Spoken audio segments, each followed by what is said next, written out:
इस पार्ट की स्टार्टिंग भी वहीं से होती है जहां युहाओ अपनी 6th सोल रिंग स्किल को यूज करता है और वांग क्वियर की दी हुई 2 सोल स्किल को यूज करता है और डायरेक्टली स्पिरिचुअल शॉक एबिलिटी को भी अनलीश करता है और इसी के साथ ही एक लेवल 9 के सोल टूल से येयुलिन के ऊपर अटैक कर देता है और अटैक करने के साथ ही वो दाई हाओ को दोबारा से अपनी तरफ ही टेलीपोर्ट करता है और वो दाई हाओ को अपने पास में लाकर उन्हीं पोर्टल्स की तरफ भागने लगता है।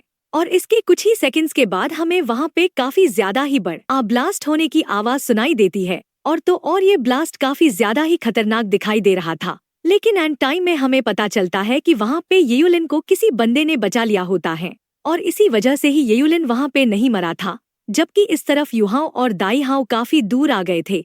फिर दाई हाओ युहाओ को कहता है, मेरी लाइफ को दोबारा से प्रोटेक्ट करने के लिए तुम्हारा शुक्रिया। और गाइस अगर बात की जाए तो दाई हाओ को तो ऐसा लगा था वो आज बिल्कुल भी जिंदा नहीं बचेगा, लेकिन उसने कभी भी एक्सपेक्ट नहीं करा था कि एक मिरेकल आकर सिर्फ उसे ही नहीं बल्कि उसके सारे कॉमरेड्स को भी बचाएगा।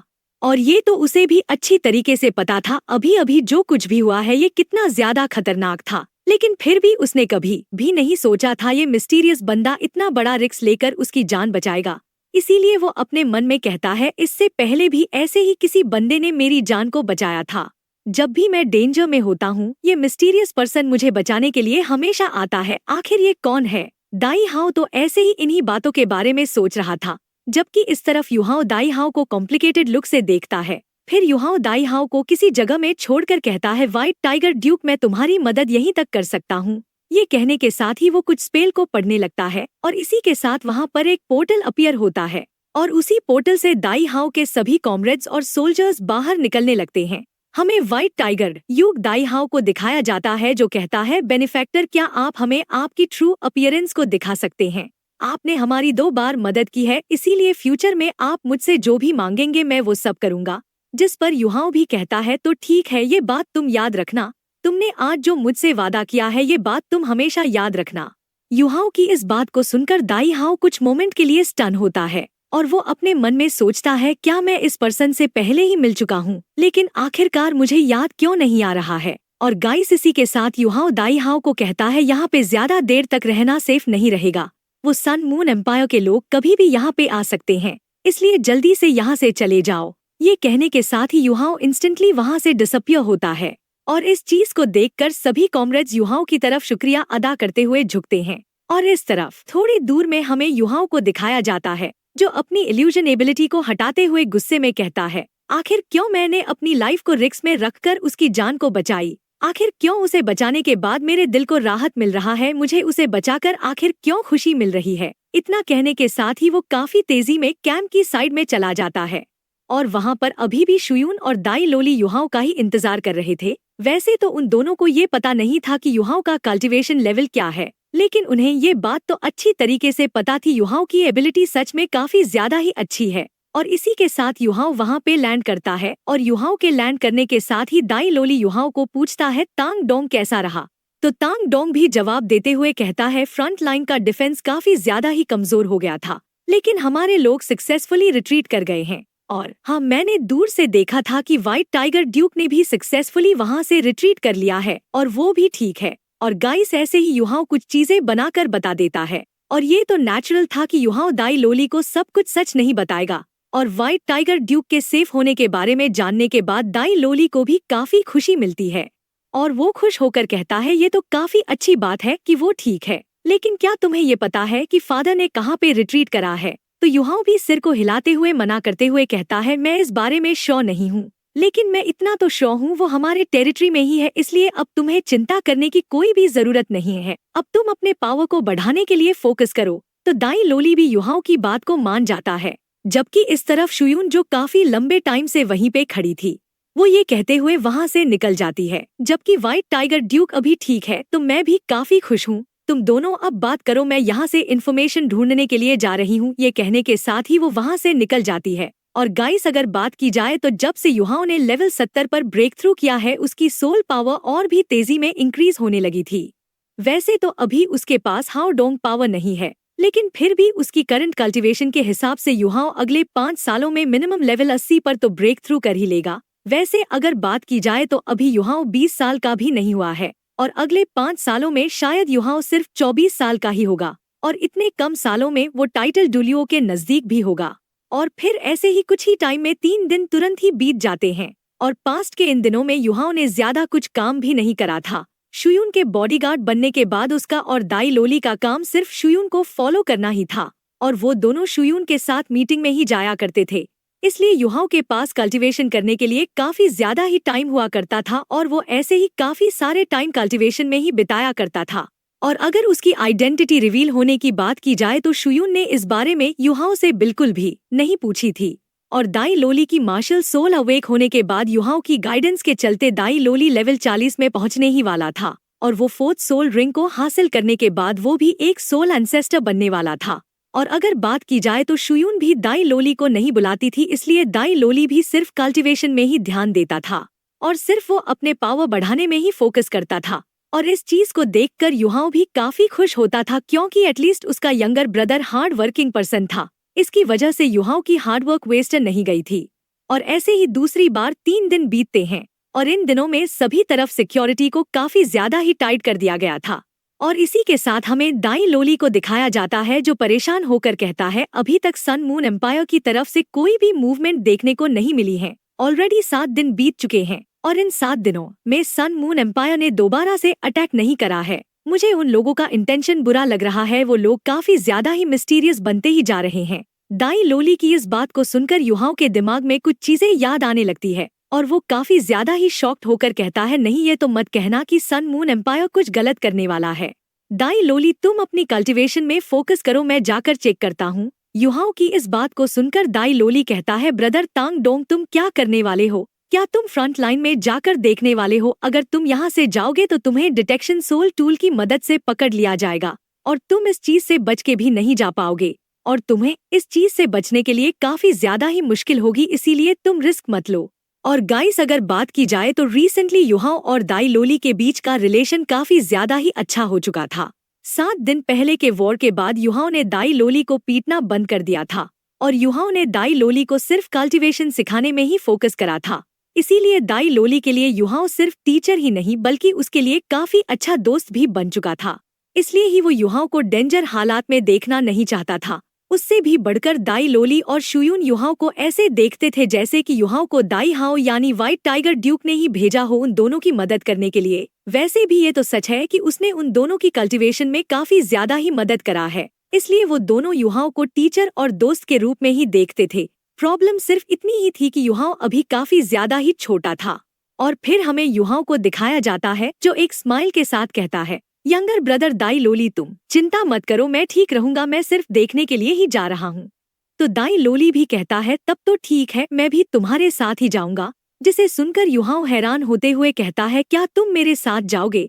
तो दाई लोली भी हिम्मत दिखाते हुए कहता है हाँ बिल्कुल मैं तुम्हारे साथ जाऊंगा। दाई लोली की इस बात को सुनकर कुछ देर के लिए सोचने के बाद युहाओ कहता है तो ठीक है, मैं तुम्हें अपने साथ में ले जाऊंगा, लेकिन अभी तुम जो भी देखोगे उसे तुम्हें सीक्रेट रखना ही होगा। तुम इस बात को शुयून को भी नहीं बता सकते हो, और ना ही तुम इस बात को अपने फादर को ही बता सकते हो, इसलिए चलो मैं तुम्हें कुछ दिखाता हूँ। ये कहने के साथ ही वो दोबारा से अपने फेस को रब करता है, और वो अपने रियल लुक यानी इल्यूजन एबिलिटी को हटाकर तांग डोंग से युहाओ के अपीयरेंस को लेता है। और गाइस इस चीज को देखकर दाई लोली काफी ज्यादा ही शॉक्ड होता है, और जब वो हमारे युहाओ के रियल फेस को देखता है और वो अपने मन में काफी हैरान होकर सोचता है तो ये इसकी असली अपीयरेंस है। उससे भी बढ़कर इसकी ये वाली रियल अपीयरेंस काफी ज्यादा हैंडसम दिखाई देती है। दाई लोली तो ऐसे ही बातों के बारे में सोच रहा था जबकि युहाओ इस तरफ किसी सोल टूल टाइप के चीज को बाहर निकालता है, और ये चीज देखने में बिल्कुल ही किसी कटोरे जैसी थी।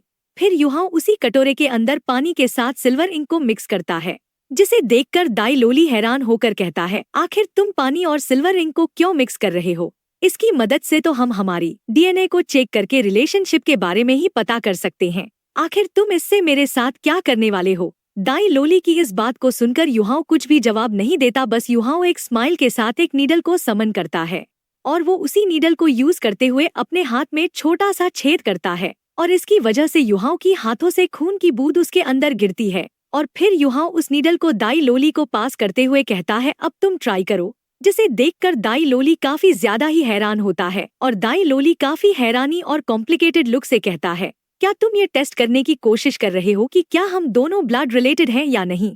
आखिर ये पॉसिबल भी कैसे हो सकता है? मैं तुमसे कभी भी नहीं मिला हूँ। आखिर हम दोनों ब्लड रिलेटेड कैसे हो सकते हैं? आखिर ये करने की क्या ही पॉइंट है? हमें युहाओं को दिखाया जाता है जो बीच में इंटरप्ट करते हुए कहता है, पहले तुम अपने खून को इसके अंदर डालो। युहाओं की इस बात को सुनकर दाई लोली शांत होकर वो ऐसा ही करता है जैसा युहाओं ने करने को कहा था। और गाइस, देखते ही देखते उन दोनों का ब्लड काफी करीब आने लगता है। इस चीज को देखकर दाई लोली अपने मन में सोचता है, हम दोनों का ब्लड फ्यूज हुआ तो हम दोनों ब्लड रिलेटेड होंगे, नहीं तो हम दोनों ब्लड रिलेटेड नहीं होंगे। और गाइस, अगर बात की जाए तो दाई लोली भी एक इंटेलिजेंट पर्सन था। वो भी ये जानता था कि बिना फोकट के युहाओं ऐसा कोई भी काम नहीं करेगा जिसमें वो शो ना हो, लेकिन फिर भी वो अभी भी थोड़ा सा हैरानी में था। और गाइस, इसी के साथ हमें युहाओं और दाई लोली के ब्लड को दिखाया जाता है जो धीरे धीरे करके करीब फ्यूज होने की कोशिश कर रहे थे। और इसके कुछ ही सेकंड्स के बाद उन दोनों का ब्लड फ्यूज्ड होकर थोड़ा बड़ा बनता है। और इस चीज को देखकर दाई लोली के चेहरे में काफी ज्यादा ही भयानक एक्सप्रेशन ब्लास्ट होती है, जबकि युहाओं एक बिटर स्माइल के साथ कहता है, हाँ बिल्कुल, मैं भी तुम्हारी तरह ही हूँ। हम दोनों के फादर एक ही है, लेकिन हम दोनों की मदर दो है। मैं तुमसे सिर्फ एक ही साल पहले पैदा हुआ था, इसलिए मैं तुम्हारा बायोलॉजिकल ब्रदर हूँ। लेकिन फिर भी जो भी हो, हम दोनों एक दूसरे से काफी ज्यादा ही सिमिलर है। मैं भी एक नाजायज बेटा हूँ और तुम भी एक नाजायज बेटे हो। उससे भी बढ़कर मेरी मदर की पोजीशन तुम्हारी मदर से भी काफी ज्यादा ही छोटी थी। मेरी मदर सिर्फ उस पर्सन की मेड थी, और जब मैं छोटा था मैं भी ड्यूक मैंशन में ही रहा करता था। और उस टाइम में तुम्हारी मदर मेरा ख्याल रखा करती थी, और अगर उस टाइम में वो नहीं होती तो मैं आज जिंदा भी नहीं होता। मेरी मदर तुम्हारी मदर के लिए काफी ज्यादा ही ग्रेटफुल थी। और मेरी मदर को मुझे बड़ा करने में काफी ज्यादा ही तकलीफ उठाना पड़ा। मेरे पैदा होने के कुछ सालों के बाद मेरी मदर को काफी गहरी बीमारी हो गई थी। और उसी टाइम में दाई हुआबिन ने भी हमें घर से बाहर निकाल दिया था। उस टाइम में मैं सिर्फ 10 साल का ही था। वैसे तो मैं सब कुछ याद कर नहीं सका हूँ, क्योंकि वो सब मेमोरी मेरे लिए काफी ज्यादा ही बुरी थी। मेरी मदर के गुजरने के बाद मुझे उस पर्सन से बदला लेना था, इसीलिए मैं ड्यूक मैंशन से भाग आया और यहाँ वहाँ चलते गया। लेकिन अच्छी बात तो ये थी कि मेरी मार्शल सोल भी तुम्हारी तरह ही म्यूटेटेड थी। लेकिन मेरी martial soul white tiger duke से इनहेरिटेड नहीं थी। मेरी ये मार्शल सोल मेरी मदर से इनहेरिटेड थी। और मेरी मार्शल सोल स्पिरिट आई है जो कि मेरी आंखों में है। और जब मैं 6 साल का था तो सभी की तरह मेरी भी उसी टाइम में मार्शल सोल अवेक हुई थी। लेकिन उस टाइम में मेरी मार्शल सोल सिर्फ लेवल 1 पर ही था। लेकिन फिर भी मैंने कभी भी हार नहीं माना, और उसके 6 साल के बाद जब मैं 12 साल का हुआ था तो मैंने फाइनली लेवल 10 पर ब्रेक थ्रू कर लिया। मैंने लेवल 10 पर ब्रेक थ्रू करने के साथ ही मैं ड्यूक मैंशन को छोड़कर स्टार डू फॉरेस्ट में चला गया। और मैं उस टाइम में मरते मरते भी बचा था। और मैं ऑलमोस्ट व्हाइट टाइगर मैंशन की सभी चीजें को हेट करता हूँ, सिवाय तुम्हें और तुम्हारी मदर के। युहाओं की इस बात को सुनकर दाई लोली डीप ब्रेथ लेकर शॉक में कहता है, एल्डर, क्या तुम सच में मेरे एल्डर ब्रदर हो? तो युहाओं भी हाँ करता है। फिर दाई लोली पूछता है, क्या तुमने मिलिट्री मेरे लिए ही ज्वाइन किया है? और आखिरकार तुम्हें कब पता चला था कि मैं वही हूँ? जिस पर युहाओं भी जवाब देते हुए कहता है, नहीं, मैंने तुम्हारी वजह से मिलिट्री को ज्वाइन नहीं करा था। मैं भी स्टार लो एम्पायर से ही बिलोंग करता हूँ, और जब एम्पायर परेशानी में है तो सिटीजन होने की वजह से मेरा भी फर्ज बनता है कि मैं एम्पायर की मदद करूँ और अपने नेशन को प्रोटेक्ट करूँ। मैंने मिलिट्री इसीलिए ज्वाइन करा था ताकि मैं व्हाइट टाइगर ड्यूक को ये प्रूव कर सकूं कि मैं उससे भी कई गुना अच्छा हूं। और जब मैं मिलिट्री में उससे भी ज्यादा हाई पोजीशन को अचीव कर लूंगा तो मैं पर्सनली उससे सब कुछ ले लूंगा जो भी मुझसे बिलोंग करता है। जिसे सुनकर दाई लोली थोड़ा सा सैड होकर कहता है, क्या तुम मेरे फादर से सचमुच सब कुछ छीन लोगे? तो युहाओं भी उसके बातों में हाँ करते हुए कहता है, जब मैं काफी ज्यादा ही स्ट्रॉन्ग बनूंगा तो मैं ऐसा ही करूंगा। और एक दिन मैं ड्यूक मैंशन में लौटकर मेरी मदर के लिए जस्टिस की डिमांड करूंगा।